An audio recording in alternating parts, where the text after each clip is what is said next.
start the fight, breaking down the walls in the dead of night. I don't come for peace, I come for the storm. Fanboys melt quick when the truth gets warm. Saw content's high, I'm collecting those tears. Just got started, but I'm cutting through fears. I'm not here for brand deals, I'm not for sale. I expose your lies, rip off the veil. Alright, so let's talk about this rivalry that's been heating up for a while now. Mario Kart World versus Sonic Racing Crossworlds.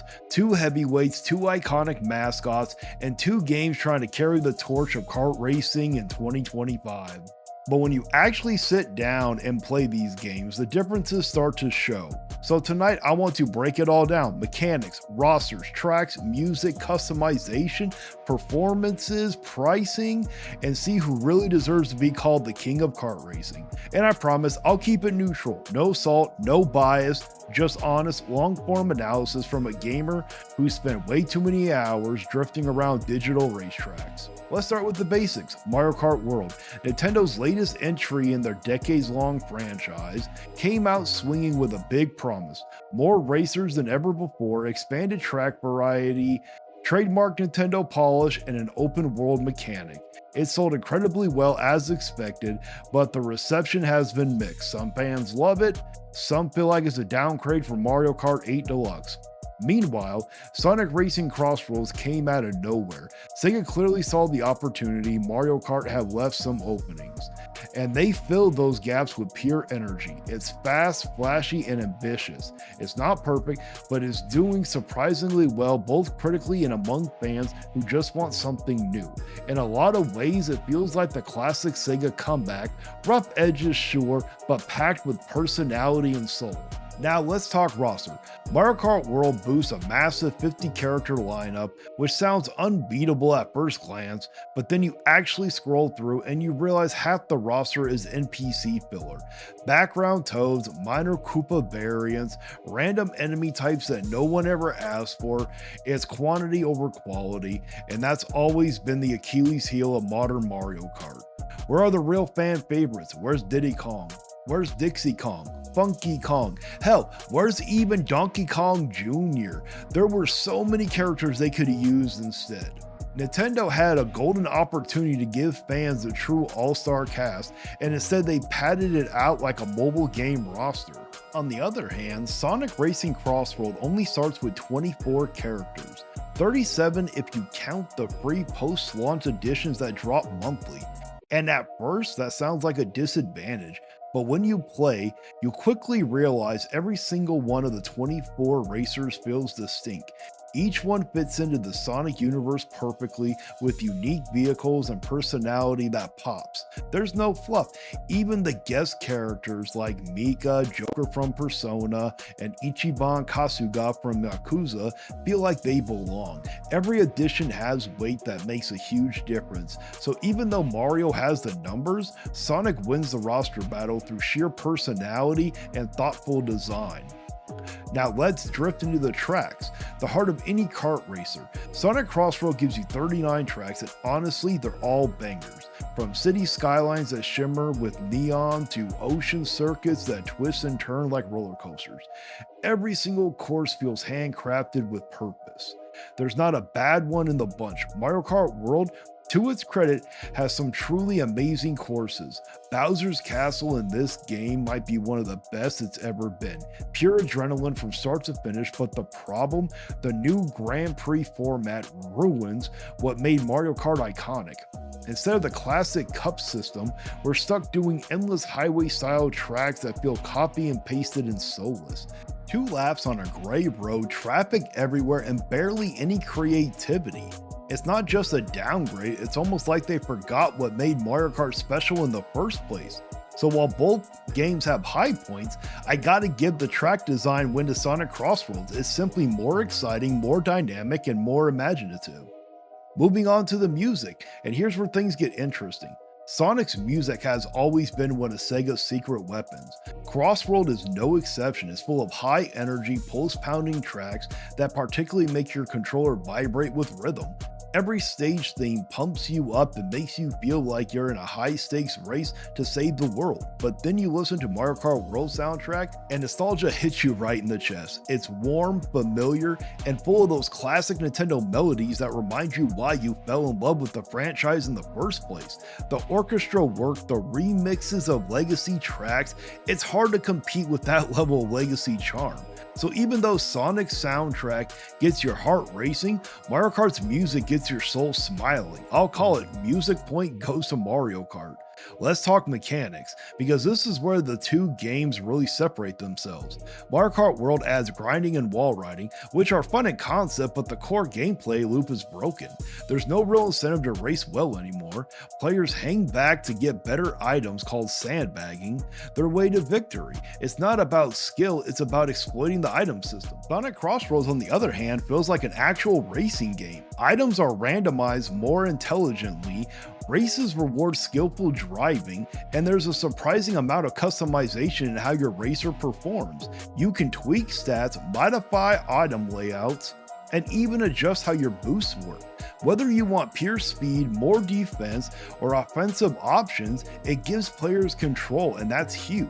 Add to the fact that Sonic tracks actually change layout mid-race.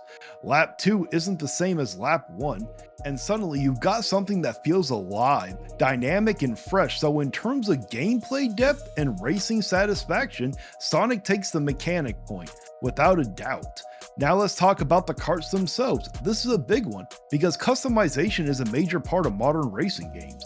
Mario Kart 8 nailed it years ago, mixing tires, body, gliders, all affecting stats, but somehow Mario Kart World completely stripped that out. No meaningful customization, no sense of ownership over your ride, you're stuck with what they give you. Sonic Racing Crossworlds keeps it simple but satisfying. You can tweak your vehicle's look, color, decals, and even make stat-based upgrades that actually matter. And let's be honest, Sega's art team went all out. Those vehicles look fantastic, sleek, futuristic, distinct for every character. It's fun just to see them all lined up on the starting grid, so the kart design customization point goes easily to Sonic. For extra modes, both games actually bring some decent variety. Sonic Crossworld gives you the mission mode and time trials, both which are solid. The missions are creative, challenging, and a great way to learn advanced techniques. Mario Kart World brings back time trials too, but it also introduces Knockout Tour, which is generally a great addition. A battle royale style elimination mode that's surprisingly addictive. It's chaotic in the best way, so for this category, I'll call it even. Both games bring something unique and fun to the table, so they both share the point. On the performance and graphics, a more technical category, but an important one. Both games run smoothly, which is impressive considering how visual busy they can get. Frame rates stay consistent, and load times are short. But when you really look at the visuals, Sonic Racing Crossworld is just another level. Mario Kart's world art style feels flatter, also less detailed than Mario Kart 8 Deluxe, which is a bizarre for a newer title. It's colorful, sure, but it lacks that spark. Sonic's world, by contrast, is full of texture and motion, lighting effect, reflections, background animations. Everything feels sharper, cleaner, and more alive. You can see the effort, so graphics and performance point goes to Sonic. And finally, the price, the deal breaker for a lot of people. Neither game deserves the premium tag they carry, because both lack core features that should have been standard in 2025. No story mode, no boss battles, no true adventure content. That's just a missed opportunity across the board, but at least Sonic Racing comes at $70, while Mario Kart World is $80. $10 might not sound like much, but in this economy, that's real money, and for the content you're getting, it matters. So while both are overpriced, Sonic wins the price point by default. So let's tally it all up. Roster, tracks, mechanics, karts, graphics, price, all go to Sonic. That's 6 categories total for Sonic. The only one that goes to Mario is the music, and they both tied in one for the extra modes. When you break it all down, Sonic Racing Crossworlds simply delivers the more complete and engaging experience right now. It's not just a reaction to Mario Kart, it's a challenge to it. Sega didn't just make a clone, they made a competitor. It's faster, flashier, deeper, and it respects your time more. Mario Kart World isn't a bad game by any stretch, it's polished, nostalgic, and fun in short bursts, but it feels like a franchise that's coasting. Sonic, meanwhile, feels hungry again, and that hunger translates into innovation, risk-taking, and genuine excitement. So when people ask which kart racer is better, the answer might surprise you. The plumber still has the name recognition, but the blue blur has the drive, and in this race, when the checkered flag drops, it's Sonic Racing Crossworlds that crosses the finish line first. Not just because it plays better or looks better, but because it feels like the better value overall, and it just simply is better. You're paying less money for more heart, more effort, and more respect for your time as a player. For $70, Sonic gives you a full-featured racer with monthly character updates, creative tracks, meaningful customization, and a sense of energy that never lets go. Meanwhile, Mario Kart World charges $10 more and somehow gives you less. Fewer meaningful features, no real evolution in gameplay, and a roster padded out with filler. One game feels like a celebration of its world, the other feels like a re-release hiding behind nostalgia. And that's what really seals it. Sonic Racing Crossworld doesn't just win on paper, it wins where it counts in value, replayability, and player respect. It's the kind of game that rewards your time without nickel and diming you at every turn. It's proof that you don't have to charge $80 to deliver a great racing experience. That means something, because at the end of the day, Mario Kart World might be the household name, but Sonic Racing Crossworlds is the game that actually earns this victory lap. And that's it for the video. If you truly enjoyed it, do me a favor and hit the like button, hit the hype button, share it around, and make sure you're subscribed. I post a long video every day, and I also go live Monday morning at 5 a.m. Pacific time, where I react to the saltiest fanboys around. And also, make sure you subscribe, because I'm really trying to hit 5,000 subscribers by the end of the year, and I really need your help. If you really want to support the channel, consider becoming a member. It's only $1 a month. You'll get special badges, custom emotes, and of course your name shouted at the end of every video. And once that list gets too long, don't worry, I will turn it into a full-on credit roll so everybody gets their chance to shine. Also, don't forget to check out the merch if you want to rep the Vigilante Fire.